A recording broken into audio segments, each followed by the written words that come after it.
Hello everyone, welcome to my channel Mohit search lecture. बच्चों, आज मैं आपके लिए क्लास 10th से जो आपका सर्कल चैप्टर है एनसीईआरटी एक्सरसाइज 10.2 का क्वेश्चन नंबर 6 लेके आया हूँ। देखिए, इससे पहले मैंने एग्जांपल्स और कुछ क्वेश्चंस पहले अपलोड कर दिए, आप मेरी प्लेलिस्ट में देख लीजिएगा। क्वेश्चन दिया हुआ है the length of a tangent from a point A at a distance 5 centimetre from the centre of the circle is 4 centimetre. बच्चों, क्या मतलब है क्वेश्चन का कि द लेंथ ऑफ टेंजेंट, एक ऐसी टेंजेंट दी हुई है जिसकी लेंथ, कौन सी टेंजेंट है, फ्रॉम अ पॉइंट ए, जो कि एक ए पॉइंट से बनाई जा रही है, at distance 5 centimetre from the centre. यानी कि एक सर्कल है, सपोज पहले मैं फिगर बना देता हूँ, फिगर से अच्छे समझ में आएगा आपको। जैसे हमें एक सर्कल दिया हुआ है, इस सर्कल का सेंटर ओ मान लेते हैं और यहाँ से मान लीजिए हमने ए पॉइंट से एक टेंजेंट डाली है। The length of tangent from a point A at distance 5 centimetre from the centre, मतलब जिसकी डिस्टेंस, ए पॉइंट की डिस्टेंस सेंटर से 5 सेंटीमीटर है, of the circle is 4 centimetre. ये इज़ 4 सेंटीमीटर क्या दिया है, लेंथ ऑफ टेंजेंट। यानी कि मान लीजिए अगर आपने ये टेंजेंट डाली है तो ये लेंथ ऑफ टेंजेंट है 4, इसे मैं बी मान लेता हूँ। देखिए, मैं आपको लैंग्वेज एक बार फिर से समझा देता हूँ, हो सकता है आपको कन्फ्यूजन हो। The length of tangent, length of tangent की बात हो रही है। ए बी कहाँ से डाली है, फ्रॉम अ पॉइंट ए से डाली गई है, at distance 5 centimetre from the circle, जो कि सेंटर से, सर्कल के सेंटर से 5 सेंटीमीटर की डिस्टेंस पर है, of the circle is 4 centimetre. बच्चों, length of tangent is 4 centimetre, ऐसे करके ज्वाइन होगा पूरा स्टेटमेंट।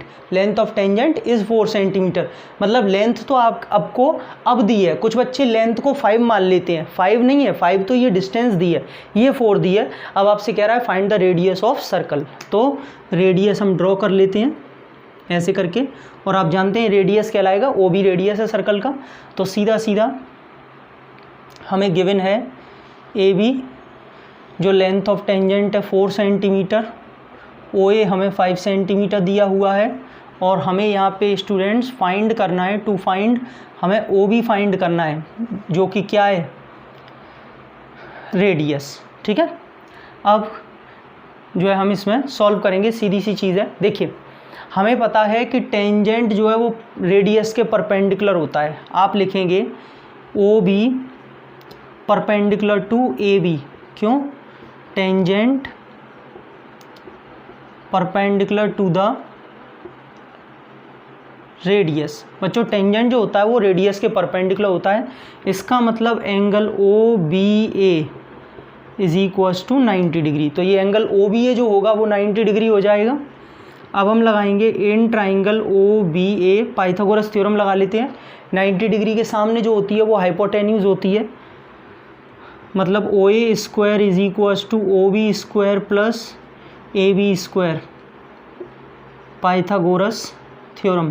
मैं आपको पूरा लिखने का तरीका बता रहा हूँ, अगर आपने शॉर्टकट मारेंगे तो एग्ज़ाम में नंबर कटेंगे, ऐसे ही आपको पूरा लिख के दिखाना है। ठीक है, चलिए, ओ ए कितना है, 5 का स्क्वायर, ये रेडियस है, और ये 4 का स्क्वायर। तो बच्चों 25 is equals to R square plus 16, यानी कि R square is equals to हो जाएगा 9, और आर आ जाएगी 3 सेंटीमीटर। भाई जब स्क्वायरिंग होता जाएगा तो रूट, और रूट 9 क्या होगा, 3 सेंटीमीटर। तो बच्चों रेडियस ऑफ सर्कल होगी यहाँ पे 3 सेंटीमीटर। आई होप आपको समझ में आ गई होगी। अगर आपको अच्छी लगे तो प्लीज़ लाइक करें।